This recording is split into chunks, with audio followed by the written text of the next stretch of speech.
Hello guys. आज मैं आइजर भोपाल में जो इंटरव्यू हुआ था उसका उसके क्वेश्चन है मेरे पास, वो मैं बताऊंगा।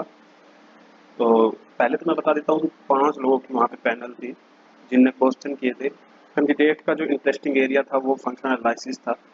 वहाँ से ही उन्होंने शुरू किया, फिर उसके बाद फील्ड थ्योरी में गए, उसके बाद टोपोलॉजी में गए। तो वही मैं यहाँ पे शुरुआत करता हूँ इसकी कि कैसे क्या हुआ। पहला उन्होंने पूछा कि कोई एक एग्जाम्पल दो हिल्बर्ट स्पेस का। तो कैंडिडेट ने जो एग्जांपल दिया था वो था R. R is an Hilbert space, और ये हिल्बर्ट स्पेस भी है, लेकिन उन्होंने कोई इनफाइनाइट डायमेंशनल हिल्बर्ट स्पेस बताओ, तो उन्होंने एग्जांपल दिया L2 का। L2 is an Hilbert space of infinite dimension. ठीक है, फिर उन्होंने पूछा कि L1 स्पेस है तो उसके अंदर कौन से कैसे एलिमेंट होंगे। L1 स्पेस के अंदर अगर कोई एलिमेंट xi L1 में है, then summation of xi is less than infinity. इस तरह से होगा, इस तरह के जो भी एलिमेंट होंगे वो L1 में होंगे। ठीक है, तो फिर उन्होंने कहा कि ठीक है, कोई एग्जांपल दो जो क्लोज सबस्पेस हो L1 का। तो एक एग्जांपल है S इज इक्वल टू वो सारी सीक्वेंस L1 की जिन summation of n is less than infinity. या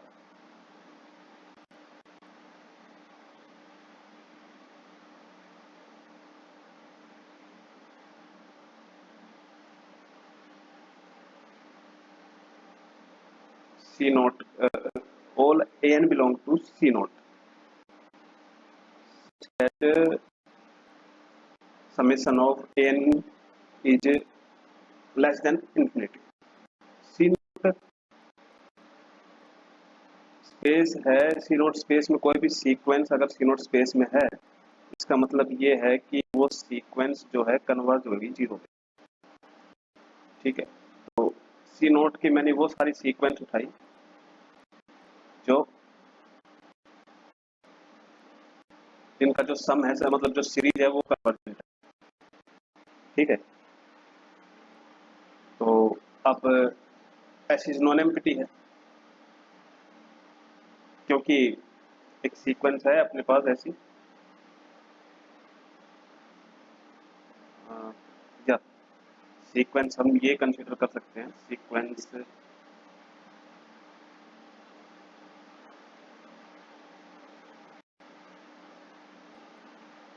एन जो सीक्वेंस है वो होगी 1/n², कन्वर्ज हो रही है जीरो पे। क्या इम्प्लाई कर देगा 1/n² सी नोट, एंड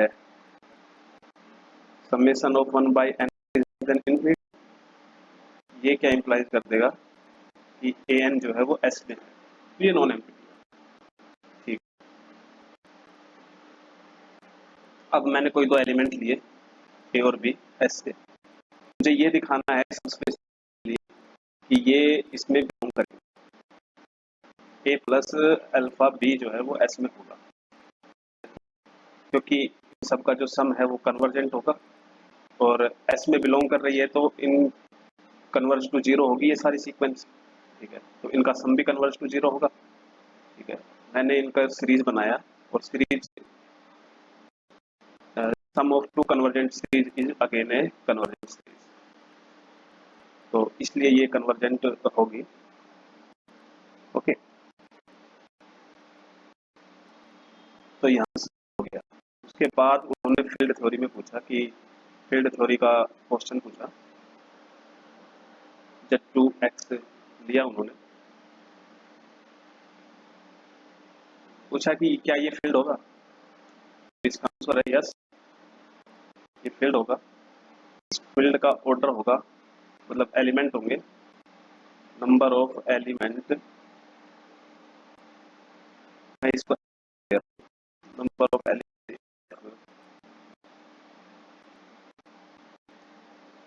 8 होंगे। ठीक है, तो कैसे फील्ड होगा, पहले तो ये फील्ड होगा कैसे, क्योंकि ये जो पोलिनोमियल है वो इररेड्यूसिबल पोलिनोमियल है। इररेड्यूसिबल पोलिनोमियल मैक्सिमल पोलिनोमियल होती है, और हमारे पास थ्योरम है r by I is filled if I is maximal। ये फील्ड हो गया, R रिंग है हमारे पास और ये ठीक है। How many irreducible polynomial of degree 3, तो इसको निकालने के लिए हम ये करेंगे bx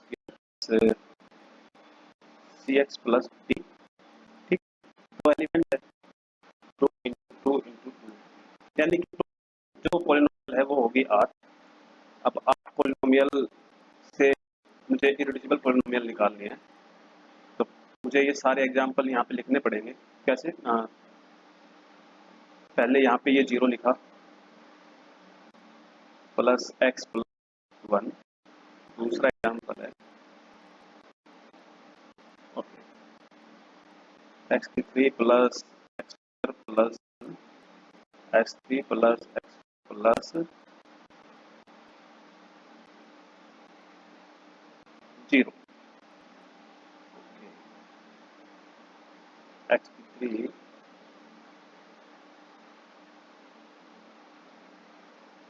plus x square plus x 0, ठीक है। अगला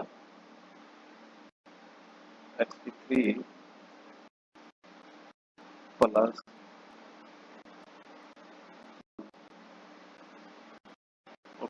नेक्स्ट एक्स की 3 प्लस 0 यानी एक्स की 3, इस तरह से। और अब इन मुझे ना इरेड्यूसिबल पॉलिनोमियल फाइंड करनी है। वो कैसे? Z2 में सिंपल है, 0 और 1 पुट करके देखो, जिसमें दोनों पुट करने के बाद अगर नॉन जीरो टर्म आए तो वहां से निकल सकती है।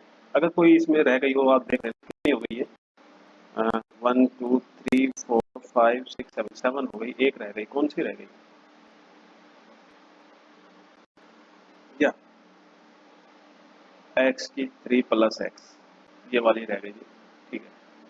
तो ये इरेड्यूसिबल पॉलिनोमियल हो गई। उसके बाद ठीक है, फिर उनका क्वेश्चन था कि क्या ये एफ जो ये फील्ड बना है, क्या वो एक वेक्टर स्पेस होगा? तो आंसर है यस, वो एक वेक्टर स्पेस होगा, क्योंकि ये फील्ड 8 ऑर्डर का बनेगा, यानी कि to the power over F जो वेक्टर स्पेस बनेगा। डायमेंशन कितना होगा इसका? डायमेंशन निकालना बहुत इजी है, डायमेंशन इसका 3 होगा, ठीक है। तो find the basis of this. अगला क्वेश्चन ये था, ठीक है, तो ये वेक्टर स्पेस है, then find basis of Z2x upon x square plus x plus 1। इसकी बेसिस निकालना आसान है, क्योंकि ये किसके आइसोमॉर्फिक होगा? जब एक्स की भी है, ये A plus x plus C plus X 3 plus x plus 1।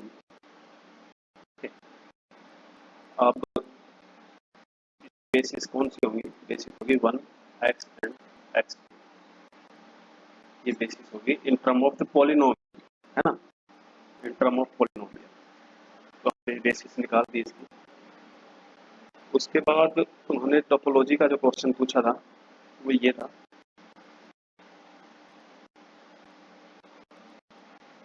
Consider a unit circle,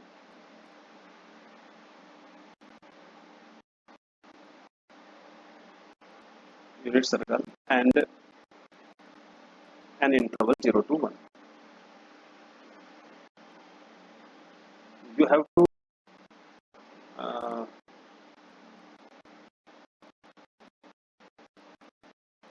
you have to tell that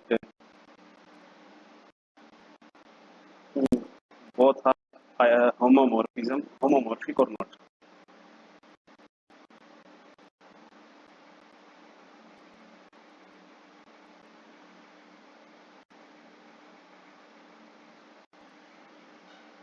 तो नहीं, होमोमॉर्फिक नहीं होंगे ये, नॉट होमोमॉर्फिक।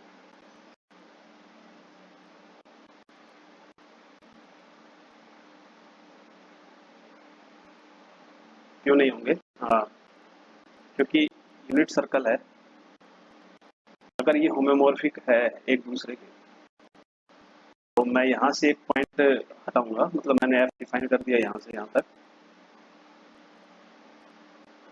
एफ जो है वो यूनिट सर्कल से इंटरवल तक, मैंने क्या किया कि ये जो अपनी डोमेन है उससे एलिमेंट हटाया, रिमूव वन एलिमेंट, एक एलिमेंट यहाँ से हटा दिया, तो तब भी ये कनेक्टेड डोमेन रहेगी एफ की, वो कनेक्टेड रहेगी। और ये होमोमॉर्फिज्म है, होमोमॉर्फिक है, तो ऑन टू मैप होगा इस पे ऑन टू मैप होगा।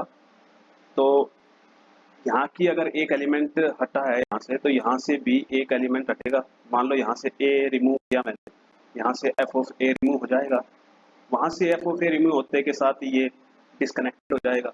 तो कनेक्टेड की इस डिस्कनेक्टेड, ये कंट्राडिक्शन है, ठीक है। तो ये यहाँ पे ये कंट्राडिक्शन है। ऐसा ही सवाल आईएसआई में पूछा गया है इस बार कि ये आइसोमोर्फिक है या नहीं है। Thank you very much.